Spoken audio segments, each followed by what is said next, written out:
And spins. Okay, we are live. Welcome everyone to Beyond the Page. I'm Jennifer Crosswhite, book coach and editor, with my normal co-host Stephanie Feger, the book strategy marketing guru. And today, as our special guest, we have Jenn Grace from Publish Your Purpose, and she's going to talk to us about all the wonderful things with her publishing company, how they work, and her ideal author. So very excited to be with you today and have this great discussion. And of course, we have to start off with our coffee mug. I've got the J today for the J's. And can I just say, Miss Crosswhite over there, those of you all listening, the Jens, it's confusing already. So we have Crosswhite and Grace. That's what we're going with. But Miss Crosswhite over there, I had never known someone who has so many mugs. Since we've been doing this, you have never replicated a mug.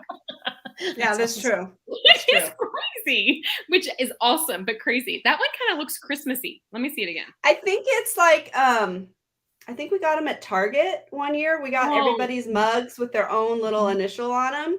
So yeah, I think they were kind of, but I like it. It might have actually been my son's, because he's Josh, but I stole it.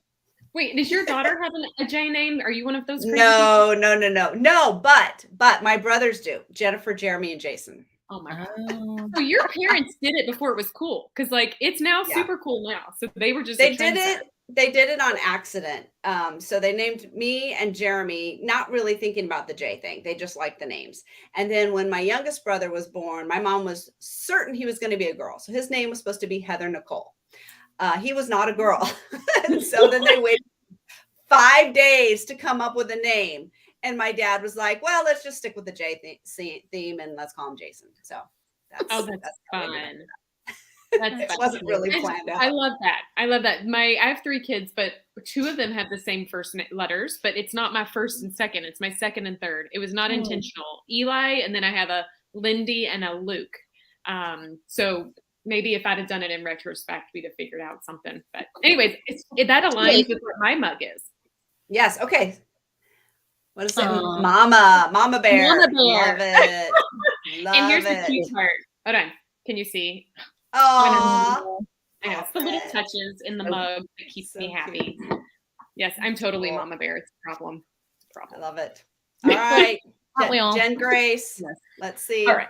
So I brought my largest mug I could find. So this is like this type that's like the size of your head type of mug. Yes. Right? Gosh, and it is a comedian that I follow who I love dearly named Dina Blizzard. And so on the back side of it, it says, I love you, get away from me. Oh, that's just perfect for introverts. Yes. Right? That is perfect. I love it. Yes. It's one of my I love that way every day. Hold on. I got to ask you, Miss Grace, when you're holding the mug, because Jen and I, or Miss Crosswhite, have had the conversation before on which, like, what side of the mug? Which way do you hold your mug? Right. Because if you're holding it your way, I'm wondering if I like you get away from me is what the rest of the world sees. Like, is that how it works? I would hold it this way just because I give the vibe of like, don't talk to me. And I will use it on a Zoom and I'm not afraid to be like, no, because I do, I love you, but I don't need you in my space. You know, it gives off a nice subtle message. This is why we're in the business that we're in, because words, things on page, you know, they just don't irritate you the way humans do. I love my humans. I have to ask you all a question about that since we're going down that path. I'd love your all's thoughts. So I remember the days before being able to get your email on your phone, like before the BlackBerry showed up, right? And then you could go to work and you were mentally prepared for whatever email came through, right? But then they started coming through on your phone on times that were really annoying in your own life. Mm-hmm. And since then, I have noticed that, because you mentioned the written word and all that stuff, and you have time to if I get something on my phone and I look at it, I have a different emotional reaction than I do if I have my caffeine and I'm mentally prepared for the day and come in. Do you all have that same, like, for instance, I try really hard to not respond on phone because that could be a little, and I don't mean to, or I've read it and it has like I think it has a negative connotation and it's not meant to. Like, do you guys feel that, or am I just crazy? No, I What do you definitely do. I don't respond to emails on my phone hardly ever. don't Like either. I have I to don't be either. like out for a very long time and feel like I Yeah. like urgently have to respond to something, but otherwise Mhm. I don't. But I don't even open my email on my phone most of the Yeah. time. Like sometimes, like in the beginning of the day, like I'll just be like, let me just see how much is going on in the inbox quick. But then I won't Right. actually do Right. anything with it. Yeah. Yes, I feel the same way. That's so interesting. I mean, I like typing better than on my phone. I don't like typing a lot on my phone anyways. So if it's any sort of lengthy reply, it's got to be on the computer. And I'll shoot an email like, Steph, I would shoot an email back to you on my phone, but and a few close friends, Absolutely. but I wouldn't do it to I don't answer client emails that way at all. And I've been sitting there and saying to myself this week, it's so interesting. Every time I open my email on my phone, I have to find something to unsubscribe from because I get so sick of opening it and seeing, 100 emails in there. And most of it's just stuff I delete anyway. So if I'm going to delete you, I might as well just unsubscribe from you. So it carries like this psychic weight of everything in your inbox. And I only want stuff in there that I actually have to deal with. So yeah, it is not fun. It used to be fun. Email used to be fun 30 years ago, or whenever, 20, I don't know how long it's been. I think it's a matter of filtering your emails. So like I'm all about efficiency. Like that is my jam, which is why I don't read my emails on my phone.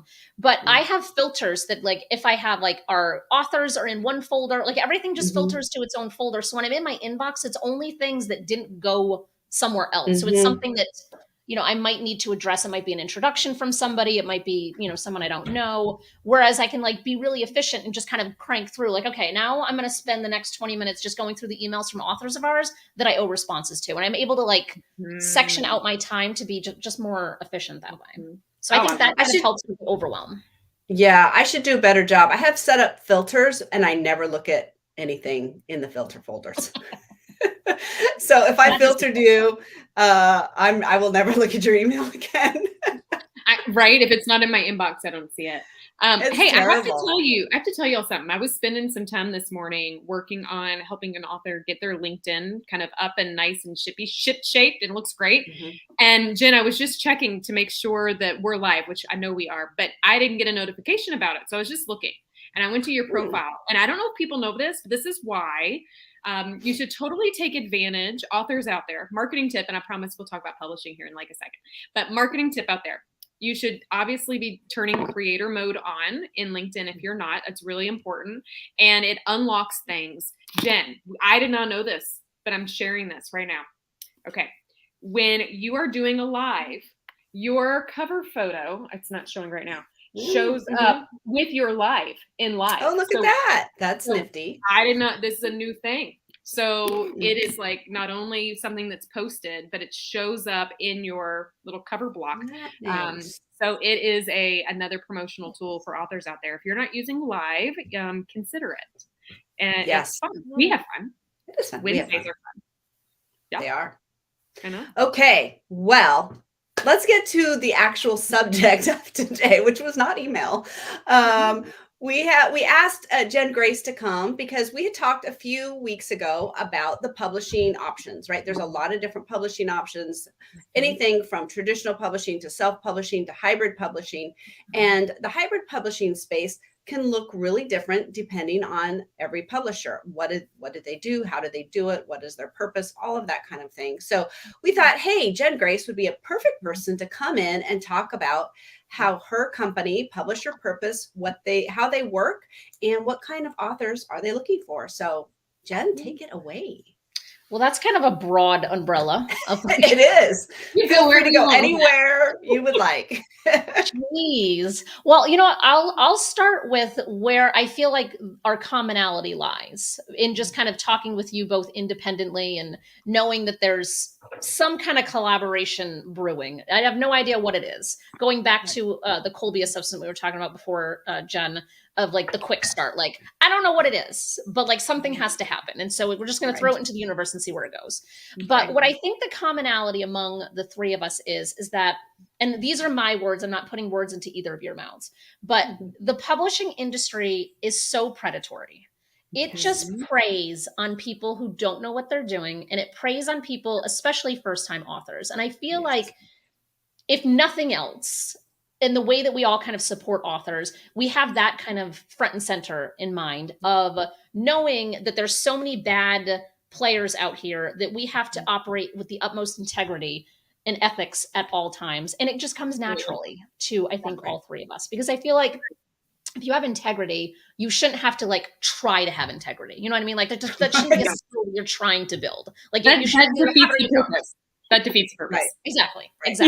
So like, I feel like that to me, it kind of just like a foundational statement is that this industry can be really terrible. And it's unfortunate because so many first-time authors get very much taken advantage of. And it breaks my heart when I talk to somebody and they say, oh, I wish I had talked to you a month ago, or I don't know how often that has happened to either of you, because we all function in very different ways supporting an author. But at the same time, like, I'm sure you both hear this all the time too. All the time. Heartbreaking.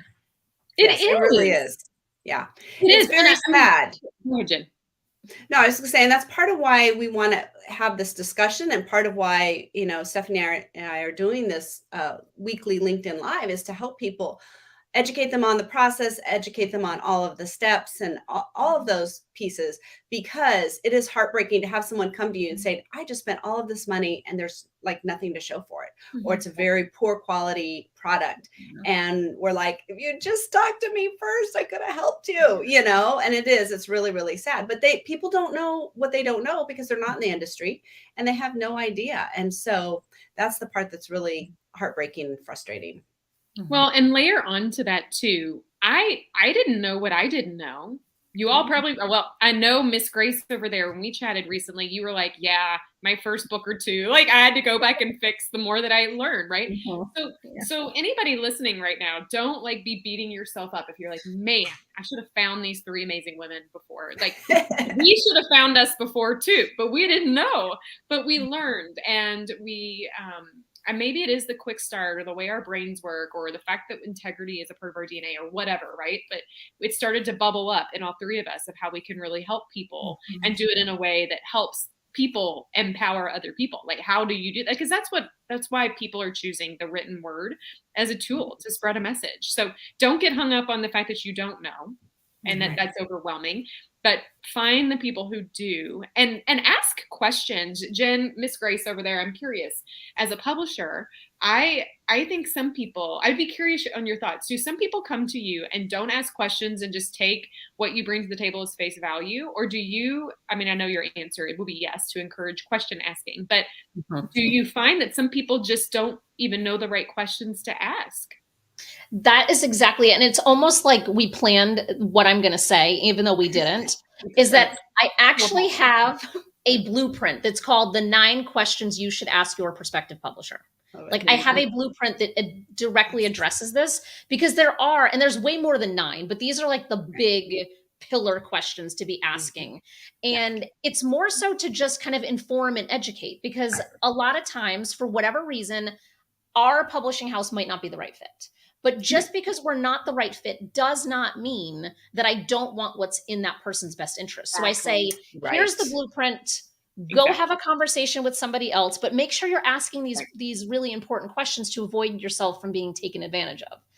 On the other side of this, when someone does work with us, I actually had this conversation with a new author just the other day. And when I will say, all right, let's get on a call. We'll go through the contract together. We're going to go through. I want you to read the fine print, and I want you to ask me questions of things you don't understand. If we send something via sign request and they send it back in like 5 minutes, I know they didn't read it. So then I will be like, okay, I really need you to just know what you're actually engaging in. And we're not doing anything predatory. So, which is why I'm like, please read it. I want to make sure there's nothing that you're going to be confused by or surprised by down the road. But in our industry, as we both, all three of us know, that is like exactly the opposite of what they want people doing. They want you to sign that really predatory contract and be like, oh, wow, I'm getting to publish my book for $500. And you're like, oh my God, this is an amazing deal. And then you look in the fine print and you have to order $20,000 worth of books.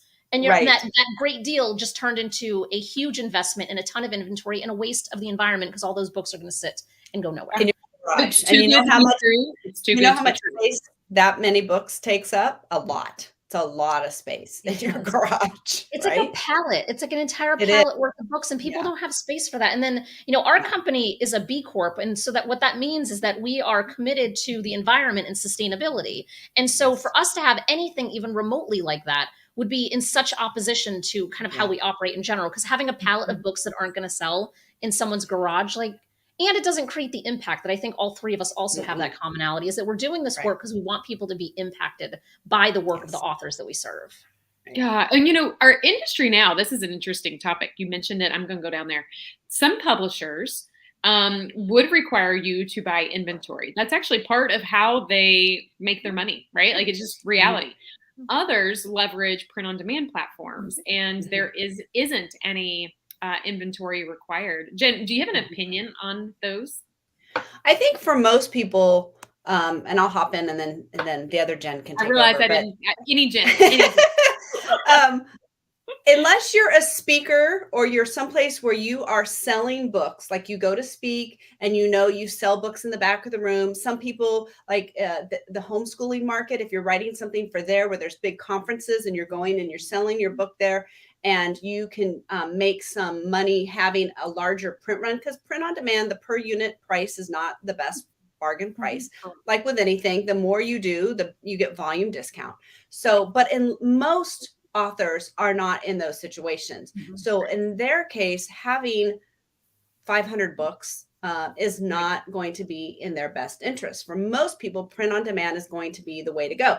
You can order 20 copies, you can order 50 copies, you can do what you like with it. You can order 2 copies, right?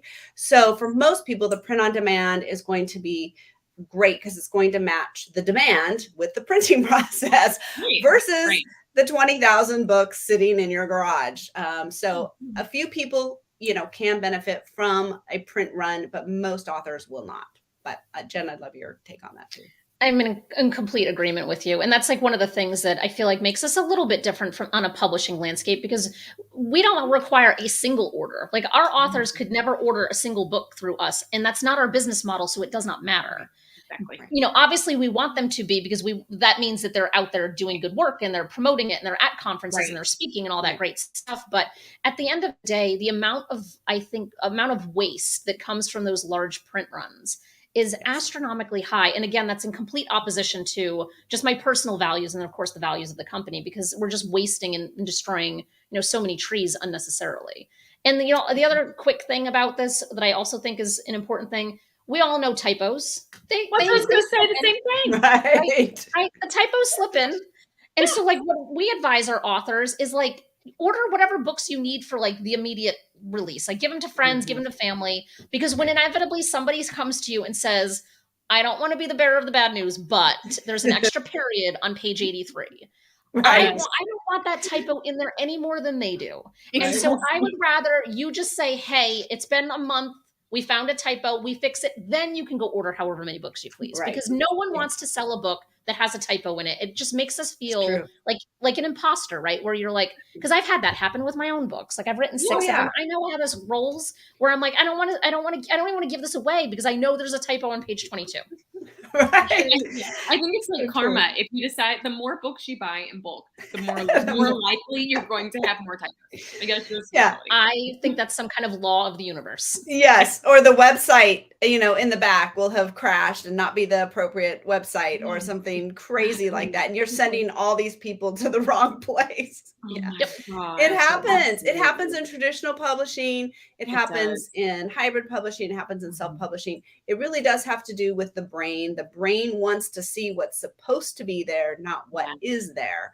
And I tell people this all the time when they're like, oh, I hired a proofreader and that came back with 3 typos. I'm like, awesome. That's fantastic. A great deal. Right? What happens? So Miss Grace, I don't know if you told Miss Crosswhite this uniqueness about you or if she knows it, but I think it's a beautiful segue when you're talking about proofreading and editing. So Jenn Grace and I recently did a separate chat just about publishing in general so that I can share information with authors that I work with about how awesome Publish Your Purpose is. And something that I learned about what makes you unique, it's super cool and something I think that we should highlight. And it's around the editing process. Can you tell them a little bit more about that? like our selection matchmaking Yeah, process? I think it's amazing. Yes. Yes, thank you for that. Yeah, and so I will just start with a short story of how this process came to be. So before I founded this publishing company, which was in 2015, 2016, I was helping a good friend of mine with her book. And she was going the hybrid route with a publisher who shall remain nameless. And her book is about inclusion in the workplace, like a very like basic accepted fact that I think we all agree on, that people should feel included at work. And the editor that was paired with her could care less, like, not even could care less, but like fundamentally disagreed with the premise of her book. And it was rough. It was really rocky. And so there were a lot of just, the editor author relationship is a sacred one, and it has to be like, everyone has to be on the same page. So it ended up turning into a whole thing where she wasn't happy. The editor clearly was miserable. And so they went back and forth. And then the publisher was like, no, you have to work with that editor. And so the squeaky wheel gets the grease. So I became very squeaky. And then we got another editor, and then we had to go through 3. So finally they landed on the third editor. And I had already written a number of books at this point. And I was already thinking about like packaging how to do it yourself. So this was all kind of all happening at the same time. And I was like, if I ever had a publishing company, I would do this completely differently. And so that's what Stephanie's alluding to. And so basically, and it's not even complicated, and I wish all publishers did this, but it's basically, we have a whole bunch of editors that are amazing human beings, and they all have different areas of interest and different skill sets, different types of editing, all that fun stuff, and different availability.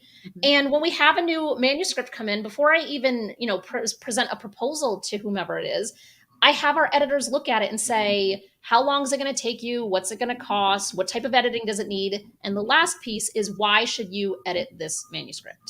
And it's that information that I bring back to our potential author to say, all right, here's 4 really incredible editors. Here's their feedback. Here's what they have to say. And here's why they want to work on your manuscript in particular. And what that does is it makes them feel seen. It validates, I think, a lot of times, because I think sometimes we all, well, Stephanie, maybe not you, but Jennifer, like, we're the first people to be like privy to this information. Like a lot of times it's someone with you, and then like might just be like you and the author. And then they're sending it to me, and they're having like a full-blown panic attack because they're like, oh my God, this is the first time someone else is seeing this. And so you have to handle that with care. Like, you can't be kind of cavalier about a situation like that. And so having editors come back, 4 of them, most of the time we have at least 4 people who are like, this is really good work, and here's why. It just makes them feel, I think, just more seen. And then they get to decide which editor they want to work with, because we've already vetted them. These are people we know, we trust, we work with all the time. You can't go wrong with anyone that we recommend, but they get that control. And that is something that a lot of hybrids absolutely don't do. And traditional, Lord knows, traditional does not do that. No. And I tell authors this all the time. You need someone who gets your voice, who gets what you're trying to say, who's going to be your cheerleader, who wants to make your book the best book it should be, not what the editor thinks it should be. And, obviously sometimes even not what the publisher thinks it should be. This is your particular story, your particular message that you want to get out, and you need people to support you in that and on that journey, and not be fighting with you on it. So I love that. I think that's fantastic. Yeah. The only reason that there should be any fighting, and it's not fist fighting, but it's like, it's friendly fighting, because that the book, that there's potential that the author can get to. When there's nothing worse than somebody coming to me in the book marketing process, and I read their book and nobody did that. Nobody said, hey, there's a whole area that you could do better, or we could go farther, or we could reach more, or it's not marketable.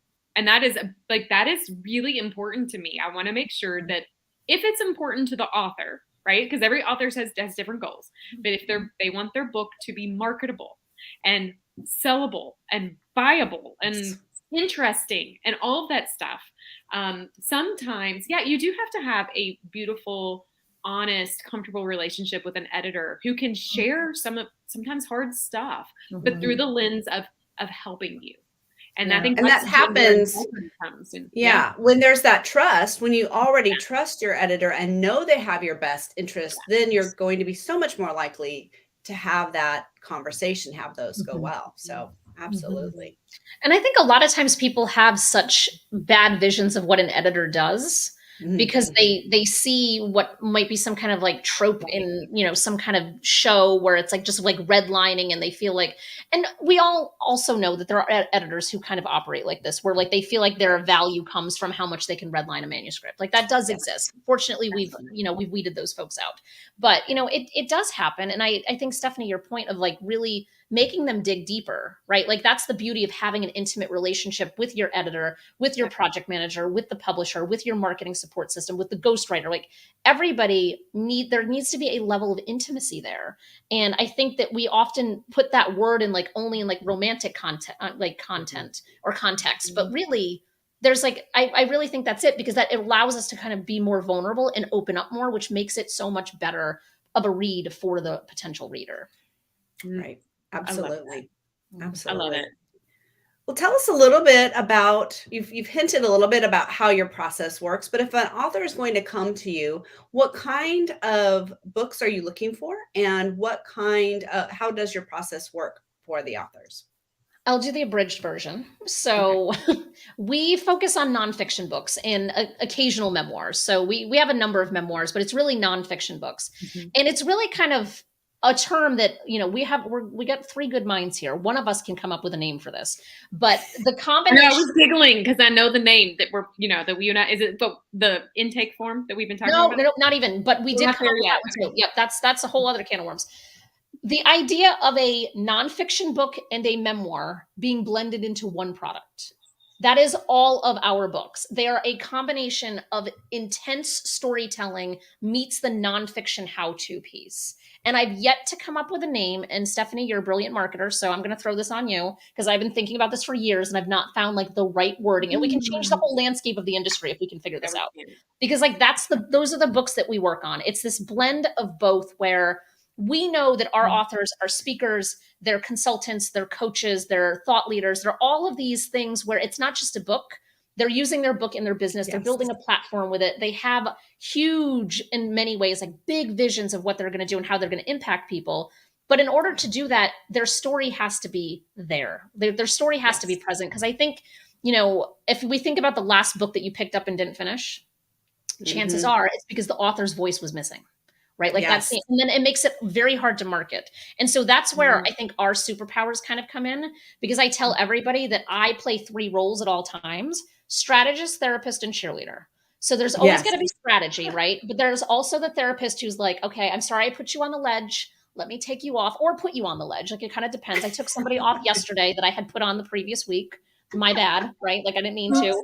But like to get that like real depth of someone's soul on the page, like you have to have that kind of push pull. And then like a cheerleader, because you want somebody who's like, you can do it. You've got this, like pep talking people the whole way through. So I think like that all kind of combines into this mixture as well, you know? Okay. I know I didn't actually. I took a note. I got an idea. What did you write? I don't know, but we'll riff off of it. So be thinking about it. It's funny when you mentioned storyteller. So I thought you work with nonfiction storytellers. That was the phrase I put together. But this like a tag, I think, is something that you could run with, where story and skill collides, because that's what it is.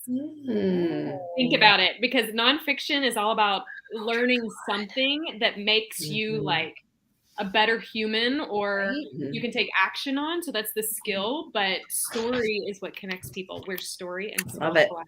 You are brilliant, and I'm writing it down in my red pen, which means I'm going to do something with this. I love it. I have color coordinated pens too for different things. So I love that someone see you think the same. I love it. Together. It's true. Well, this has been so fun. We are coming close to our time limit, but we always share a book at the end that we are finding really fascinating. This is not a traditional book. It's Strengths Finder. Yes. But there's a great, and we were talking about the Colby earlier, and I love all these different tests that help you figure out what you're good at and how to leverage that. He has a great quote in here. It says, "When we're able to put most of our energy into developing our natural talents, extraordinary room for growth exists." So a revision to the "you can be anything you want to be" maxim might be more accurate. you cannot be anything you want to be, but you can be a lot more of who you already are. And I love that, because I think that with publishing, with editing, with coaching, with all that we do, we are trying to really help amplify who and the message and everything that's already there. And I think we also find that the more we know about ourselves and our strengths, the better we are at leaning into those strengths and running with them and using them to the best of our ability.